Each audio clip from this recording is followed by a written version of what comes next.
Assalamualaikum warahmatullahi wabarakatuh. Perkenalkan, nama Ana Suci Wulandari dengan NIM 2219061 dalam Prodi Pendidikan Bahasa Arab semester 6 kelas B. Baik, dalam video ini saya akan menjelaskan tentang maharoh-maharoh dalam pembelajaran bahasa Arab. Dan di sini kita akan membahas tentang pengertian dan pembagiannya. Beserta di dalam pembagian tersebut kita akan menjelaskan pengertian pembagian maharoh bahasa Arab. Baik, jangan skip video ini sampai akhir. Baik, selanjutnya yaitu kita menjelaskan tentang maharoh bahasa Arab. Yaitu pertama kita akan membahas tentang pengertiannya. Maharah itu sendiri artinya keterampilan atau skill. Dan pengertian dari maharah bahasa Arab secara istilah itu yaitu keterampilan yang harus dikuasai oleh pembelajar bahasa Arab, baik dari segi reseptif atau memperoleh bahasa maupun dari segi produktif atau menghasilkan bahasa. Dan maharah itu sendiri seperti kita mempelajari bahasa Arab dan kita membutuhkan yaitu namanya keterampilan dalam bahasa Arab, misal dalam pengucapan bahasa Arab, tulisan bagaimana tulisan yang baik untuk bahasa Arab, maka kita butuh keterampilan ini. Baik, selanjutnya kita akan membahas tentang pembagian maharoh. Maharoh terbagi menjadi 4, yaitu maharoh istima, maharoh kalam, maharoh qiraah, dan maharoh kitabah. Dan arti-arti dari masing maharoh itu yaitu maharoh istima artinya keterampilan menyimak atau mendengarkan. Selanjutnya maharoh kalam keterampilan berbicara, dan maharoh qiraah yaitu keterampilan membaca, dan selanjutnya maharoh kitabah keterampilan menulis. Jadi selanjutnya kita akan menjelaskan apa itu masing-masing dari maharoh tersebut, dari pengertian maharoh istima, maharoh kalam, maharoh qiraah, dan maharoh kitabah. Dan di sini maharoh istima artinya itu kemampuan seseorang dalam mencerna atau memahami kata atau kalimat yang diujarkan oleh mitra bicara atau media tertentu. Dan tujuan menyimak agar siswa dapat memahami ujaran dalam bahasa Arab, baik bahasa sehari-hari maupun bahasa digunakan dalam forum resmi. Dan secara fisik, telinga merupakan anggota tubuh yang paling dominan digunakan dalam latihan menyimak.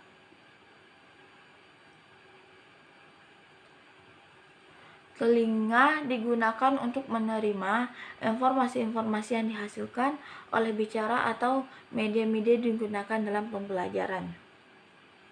Jadi, maharoh istima ini latihan mendengarkan, yaitu secara fisik kita menggunakan telinga, anggota tubuh yang paling dominan digunakan dalam latihan menyimak. Dan telinga digunakan untuk menerima informasi yang dihasilkan oleh lawan bicara atau media yang digunakan dalam pembelajaran. Dan maharoh istima ini kita lebih fokusnya kepada apa yang dibicarakan oleh orang kepada kita.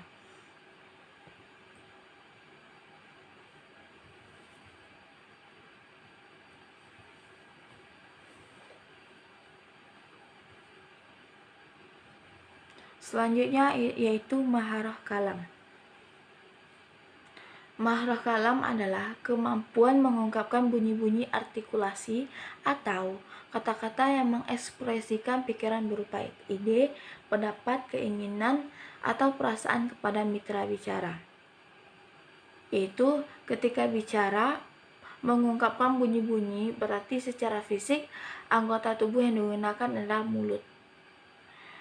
Mulut digunakan sebagai pembentuk artikulasi suara ketika berbicara dengan orang lain. Selanjutnya kita akan membahas tentang maharoh qiraah, yaitu kemampuan mengenali dan memahami isi suatu yang tertulis. dengan melafazkan atau menceritanya di dalam hati, yaitu memahaminya dengan cara membaca dengan keras atau yang disebut dengan bahasa Arab jahriyah, atau membaca di dalam hati atau diam di dalam bahasa Arab itu artinya samitah. Sehingga pada dasarnya organ tubuh yang dominan digunakan dalam kegiatan ketika memang bicara adalah organ mata. Yang terakhir yaitu maharah kitabah. Maharah kitabah adalah kemampuan dalam mendeskripsikan atau mengungkapkan isi pikiran, mulai dari aspek yang sederhana seperti menulis kata-kata sampai kepada aspek yang kompleks yaitu mengarang. Dan maharah kitabah ini yaitu latihan menulis yang digunakan dalam bahasa Arab, dan biasanya maharah kitabah ini dominan digunakan dalam kegiatan pembelajaran insyak. Insyak ini seperti latihan mengarang suatu cerita maupun suatu aspek untuk dibuat dalam bentuk teks berupa kalimat.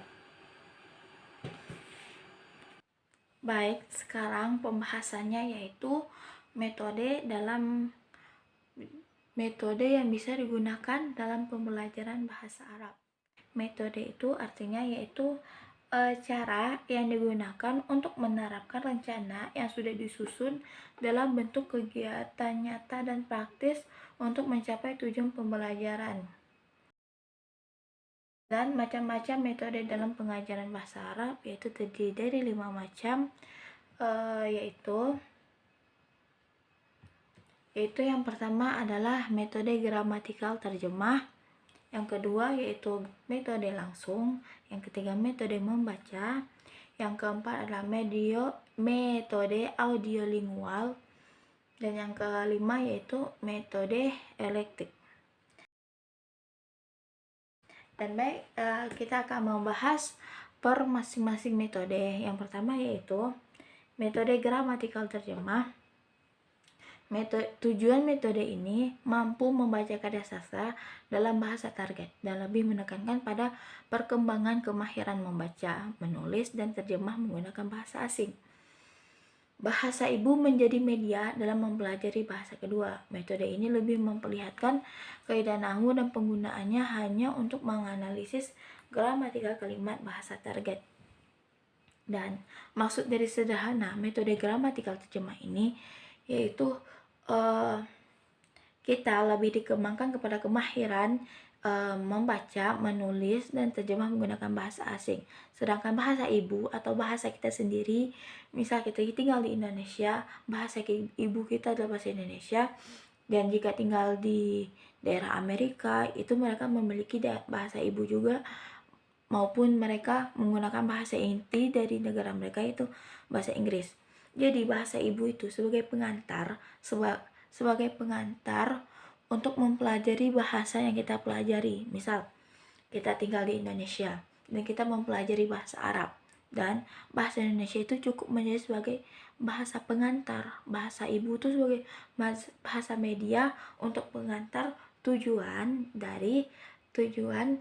kita mempelajari bahasa ini, bahasa asing yang kita pelajari ini. Dan bahasa ibu sebagai media untuk pemahaman tersendiri. Selanjutnya, metode yang kedua yaitu metode langsung. Metode langsung dikembangkan atas dasar asumsi bahwa proses belajar bahasa kedua sama dengan belajar bahasa ibu. Pengajaran bahasa harus dihubungkan langsung dengan benda, sampel, gambar, peragaan, permainan peran, dan sebagainya. Untuk itu, metode ini menghindari penggunaan bahasa ibu dalam pembelajaran. Penyajian kaidah diajarkan secara induktif. Selain kemampuan membaca dan menulis, metode ini menekankan pada perkembangan kemampuan berbicara dan menyimak. Dalam secara metode langsung, secara pengertian lebih simpelnya, yaitu guru memperagakan atau langsung Misal di dalam kelas kita mempelajari bahasa Arab dan guru itu harus terampil jika menggunakan metode langsung. Terampil dalam hal apa? Terampil dalam hal pengucapan, menulis, maupun berbicara fasih. Dibilang fasih juga tidak diharuskan, tetapi lebih baik untuk fasih dalam berbahasa Arab atau berbahasa asing. Dan diusahakan guru tersebut jika menggunakan metode langsung, kalau bisa dihindari atau diminimalisir, bahasa ibu tidak digunakan. Cukup bahasa asing yang dipelajari dan diucapkan di dalam kelas maupun penjelasan. Mungkin bahasa ibu digunakan cukup sekali, misal sekali-sekali jika murid tidak mengerti juga apa pembahasannya. Selanjutnya yaitu metode membaca. Metode membaca memiliki tujuan yang sesuai dengan kebutuhan pembelajar bahasa asing dan kemudahan dalam pemerolehannya. Kemahiran membaca merupakan bekal bagi pembelajar untuk mengembangkan pengetahuan secara mandiri. Dan dalam bahasa simpel, metode membaca sudah menjelaskan apa itu maksud metodenya, yaitu tujuannya sesuai dengan kebutuhan pembelajar bahasa asing dan kemudahan dalam pemerolehannya. Membaca yaitu bekal. Misal kita mempelajari suatu bahasa asing ini, bahasa Arab maupun bahasa Inggris. Jadi kita yang paling penting yaitu kita mendengarkan. Dan salah satunya membaca. Kita harus pandai membaca, memahami, maupun mengucapkannya. Dan dalam metode ini lebih menekankan kepada kemampuan kita dalam membaca atau melihat bahasa tersebut, bahasa asing yang kita pelajari. Maka tercapailah kemahiran atau kemampuan yang kita harapkan. Dan di sini lebih menekankan kepada maharah qiraah, yaitu kemahiran membaca. Selanjutnya yaitu metode audiolingual. Pengajaran bahasa harus diajarkan secara berulang-ulang. Tujuan pengajaran dalam metode ini adalah penguasaan 4 kemahiran berbahasa secara seimbang dengan urutan penyajian kemahiran menyimak dan berbicara terlebih dahulu, lalu kemahiran membaca dan menulis. Dalam metode ini, penguasaan pola kalimat dilakukan dengan latihan-latihan pola dengan mengikuti urutan stimulus, respon, dan penguatan. Metode audiolingual itu menguasai semua aspek kemahiran dan langsung mengurutkan penyajian dalam maharah yang kita pelajari tadi, yaitu yang pertama maharah istima atau kemahiran istima dan berbicara, maharah kalam, dan selanjutnya yaitu dikuatkan dengan maharah qiraah, kemahiran membaca, dan maharah kitabah, yaitu kemahiran menulis. Metode yang kelima yaitu metode elektik. Metode elektik adalah metode pilihan dan gabungan dari dua metode atau lebih. Penggunaan elektik akan menjadi metode yang ideal apabila didukung oleh penguasaan guru terhadap berbagai metode, sehingga dapat memilih metode yang sesuai dengan kebutuhan program pengajaran lalu menerapkan secara proporsional. Ada hal yang harus diperhatikan bahwa penggabungan metode-metode hanya bisa dilakukan antar metode yang berhaluan. Dua metode yang asumsi dan tujuannya 119 berbeda tidak dapat digabungkan. Penggabungan lebih dapat dilakukan dalam tataran teknik dan operasional. Dalam artian singkat atau dalam pengertian simpel, metode elektik yaitu penggabungan dua metode lebih menekankan kepada penguasaan guru. penguasaan guru terhadap berbagai metode sehingga guru tersebut bisa menggabungkan antara metode tersebut. Misal yang telah kita pelajari tadi yaitu metode membaca sama metode langsung. Jika guru bisa pandai dalam penguasaan kelas maupun penguasaan diri dan skill berbahasanya kuat, bisa digunakan dua metode ini secara langsung seperti metode langsung di dalam kelas dan langsung membaca, yaitu metode membaca. Atau bisa juga digabungkan dengan metode audiolingual, yaitu kemahiran yang seimbang diajarkan secara berulang-ulang. Jadi misal di dalam kelas pengajarannya langsung dan siswa disuruh untuk membaca materi asing yang sudah disediakan, yaitu berupa kita buat sampel dan itu kita mengajarkannya secara berulang-ulang sehingga siswa ini paham apa yang dimaksudkan dari apa yang dimasukkan tujuan dari pembelajaran ini. Baik, sekian penjelasan dari saya. Semoga dengan penjelasan saya bisa menambah wawasan antum, menambah wawasan teman-teman semua, maupun menguatkan materi yang sudah teman-teman pelajari. Baik, saya di sini hanya menyampaikan apa yang saya tahu dan sudah saya pelajari, yaitu dari penjelasan saya tadi, maharah pembelajaran bahasa Arab. Dengan di awal itu pengertian dalam maharah, selanjutnya pembagian maharah. Pembagian maharah ada 4, dan selanjutnya dengan metode dalam pembelajaran maharah bahasa Arab atau metode yang digunakan untuk penyampaian atau untuk bisa sampai memahami 4 maharah yang sudah saya jelaskan tadi, dan dengan metode 5 buah yang sudah saya jelaskan tadi.